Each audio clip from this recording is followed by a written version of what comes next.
halkan waa Adduun Media qodobada wararka uu door karoon oo aan idin haynana waxa kamida maxkamadda ciidamada qalabka sida oo xukun dil ah ku fulisay rag ka tirsan al-shabaab Ethiopia oo wafdi u kala dirtay Kenya iyo Soomaaliya si xal loogu helo muranka dhulbadeedka ee u dhaxeeya labada dal waa sidee xaaladda magaalada Gaalkacyo oo horay dhacdooyin naxdin iyo makaag xambaarsan ay kaga dhaceen kadib imaanshaha ra'iisul wasaare Xasan Cali Khayre iyo wararkii ugu danbeeyay dagaalka socda duleedka magaalada Ceerigaabo ee gobolka Sanaag adduunka intiisa kale wararkan idin kaga heynana waxa uu dooran Faransiiska oo beenisay in ay hubsiiso kooxda ka dagaalanta dalka Liibiya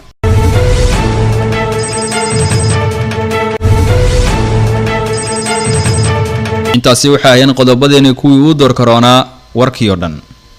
maxkamadda ciidamada qalabka sida ee Soomaaliya ayaa xukun dil ah ku fulisay 3 ruux oo loo heysay weerarkii lagu qaaday hotel Naasa Hablood 2 ee magaalada Muqdisho 28 Oktoobar 2017 ay raggan fuliyeen weerarkii hotel Naasa Hablood 2 lagu qaaday sida ay shaacisay maxkamaddu saddexda nin ee saaka maxkamaddu xukunka dilka ay ku fulisay ayaa magacyadooda lagu kala sheegay Cabdinaasir Dhaqane Farxaan Maxamed Samatar iyo Abshir Maxamed Xaaji hore ay maxkamadda darajada koobaad iyo midda sare ciidamada ku xukuntay xukun dil ah ragga saaka dilka lagu fuliyay ee lagu helay danbiyo la xiriira inay ka tirsanaayeen dagaalyahanada hubeysan ee al-shabaab taariikhdu markay ahayd 22 bishii shanaad 2018 waxaa maxkamadda darajada koowaad ee ciidamada qalabka sida u fariisatay dacwad ciqaabeedkii loo haystay eedeysanayaal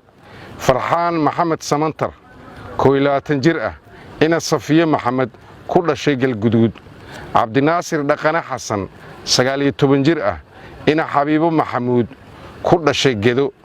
Abshir Maxamed Xaaji Buule 22 jir ah ina Xabiibo Maxamed ku dhashay Saakow kuwaas oo xafiiska xiraalinta ciidamada qalabka sida ku soo eedeeyay dambiyada kala ah ka mid noqosho urur hubeysan oo lid ku ah awoodaha qaran dumis iyo in ay ka mid ahaayeen koox weerar argagixiso ku qaaday hotel Naasa Hablood 2 taariikhdu markay ahayd 28 bishii 2017 weerarkaas oo sababay khasaare naf iyo maal ah waxaana ku geeriyooday weerarka inta la hubiyay 18 ruux iyadoo ay ku dhaawacmeen 47 ruux oo kale taariikhdu markay 30 bishii shanaad 2018 waxay maxkamadda ciidamada qalabka sida ku xukuntay dil toogasho ah oo ah qisaastii dadkii ku geeriyooday weerarkii Naasa Hablood 2 taariikhdu markay 28 bishii 10 2017 maanta oo ay taariikhdu tahay 10 bishii 7 2019 waxa lagu fuliyay xukunkii dilka ah ee maxkamadda ciidamada qalabka sida وبالله التوفيق dawladda Soomaaliya ayaa muddo kadib xukun fulisay iyadoo dhowr jeer eedeemo kala kulantay hay'adaha u dooda xuquuqda aadanaha dhinaca kalena gobolka Sanaag wararkii imaanaya waxay sheegayaan inuu halkaasi ka socdo dagaal u dhaxeeya ciidamo ka tirsan Somaliland iyo ciidamo uu wato Korneyl Caare oo dhawaan ka goostay ciidamada Somaliland wararka hordhaca ee soo baxaya ayaa waxay sheegayaan in ilaa iyo 3 ruux ay geeriyoodeen halka inta in ka badan dhaawacay ay soo gaareen dagaalka ayaa si gaar ah waxa uu kaga socdaa deegaanka la yiraahdo Dhoob iyo Biyo Gaduud oo bariga gobolka Sanaag oo qiyaas ahaan 30 kiiloomitir u jira magaalada Ceerigaabo ee gobolkaas geeska kalena wararkii imaanaya magaalada Ceerigaabo ayaa sheegaya inuu halkaasi ka socdo mudaharaad ay dhigayaan shacabka ku nool magaaladaasi oo ay kaga soo horjeedaan dagaalka duleedka magaaladaasi ka soconaya waxyaabihii ku soo kordhana halkan ayaan idinku soo gudbin doonaa insha Allah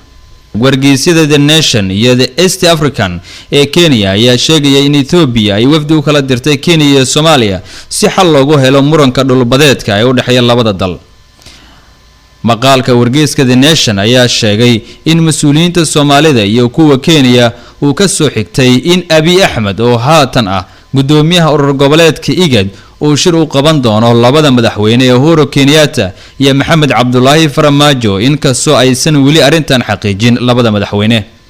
arintan ayaana ku soo beegmaysa iyadoo dawladda madaxweyne Farmaajo ay beenisay inuu wax isbedel ah ku yimi mowqifkeedii ku aadanaa dacwadda maxkamadda cadaaladda dunida ee ICJ mas'uuliyiin Soomaaliyeed ayuu wargeysku sheegay inuu ka soo xigtay in Dr. Abiy Ahmed inuu in badan isku dayay inuu xaliyo khilaafka labada dhinac haatanna waxaa ku soo biiray culeysyo arinta la xiriira oo ka imaanaya Mareykanka iyo Britain markana Gaalkacyo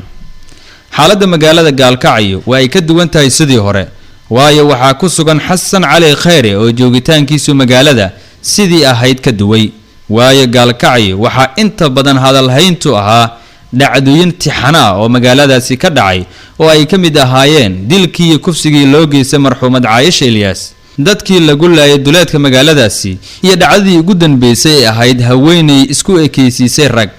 guursatay dumar kale taasoo isticmaali jirtay xubinta taranka ragga oo macmal ah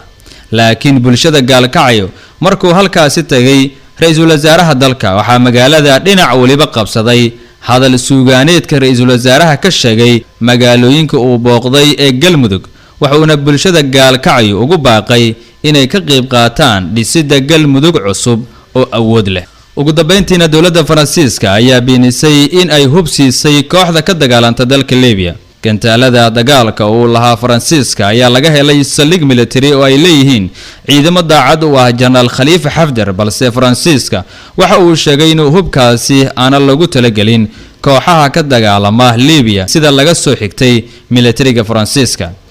gantaalada oo lagu sameeyay Mareykanka ayaa bishii la soo dhaafay laga helay saldhig military oo ku yaala Liibiya militariga Faransiiska waxa uu sheegay in gantaaladaasi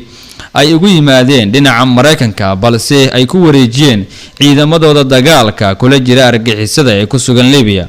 waxaana sidoo kale ay sheegeen in hubka ay burburiyeen isla markaana ay si kumeel gaar ah u dhigeen bakhaar hubka lagu keediyo oo ku yaala Liibiya ilaa hadda lama oga tallaabada xigta balse militariga Faransiiska waxa ay beeniyeen in hubkaasi ay siiyeen maleeshiyaadka ka dagaalama Liibiya bishii la soo dhaafay ciidamada dawladda Liibiya ee taageerada ka helaya qaramada midoobe ayaa sheegay in saldhig ay leeyihiin ciidamada Haftar ay ka heleen hubkaas guud ahaan wararkii ugu waaweynaa oo aad kala socoteen adduunka media wanageynta si aad halkan kaga bogato wararkii ugu dambeeyay dunida fadlan channelkan subscribe dheh nabadgelyo